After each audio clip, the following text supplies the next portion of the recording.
Štai taip, žmogus, kuris prašo jūsų ovacijų, sako, kuo daugiau ovacijų aš sulauksiu, tuo agresyviau aš ir važiuosiu. Man žiauriai gaila to BMW automobilio, nes gali būti jisai bus greitai suniokotas. O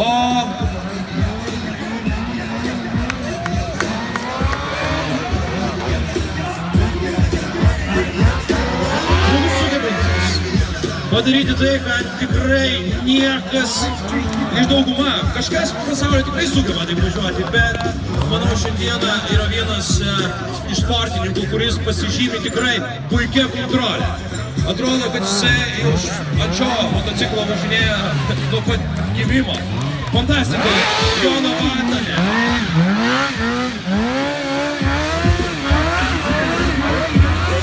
Sportininkas iš Suomijos. Taip pat jau yra dalyvavimas ir Lietuvos žemės jisai nebe pirmą kartą ir visuomet čia atvažiavęs jisai tikrai parodo puikus triukus, kuris dabar čia ir buvo jūsų aplodismentai, iš tikrųjų nerealus pasirodymas.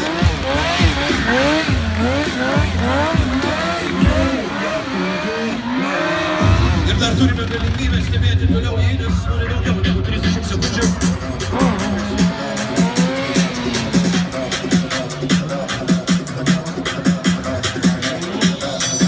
Važiavimas ant galinio rato, pasvyrų šonų, darant ratus, kontrolė yra tiesiog neišpasakyta.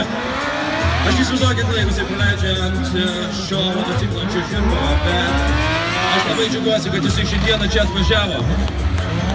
Ar matėte tai? Iš tikrųjų, čia iš tų momentų, kada kartais sunku kainą pasakyti.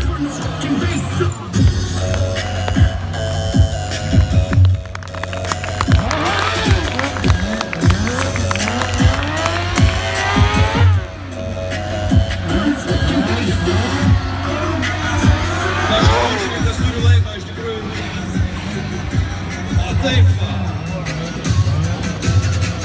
Iš tikrųjų, kol kas aš galiu pasakyti, kad manau vieną iš lyderių, tai tikrai, ir manau, kad žmonės tikrai.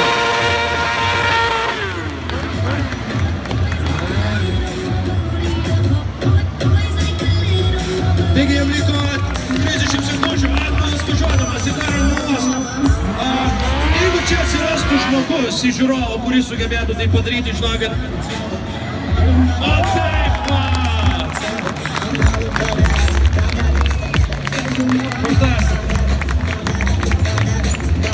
Ir liko vos keletą sekundžių šiam sportininkui ir mūsų žavi mergina taip jau mojuoja starto finišo vėliavą. Ačiū jam, paplokite, sukelkite emocijų, nežinau.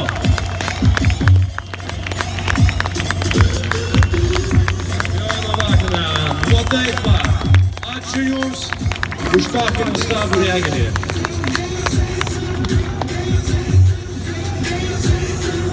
Fantastikas pasirodymas.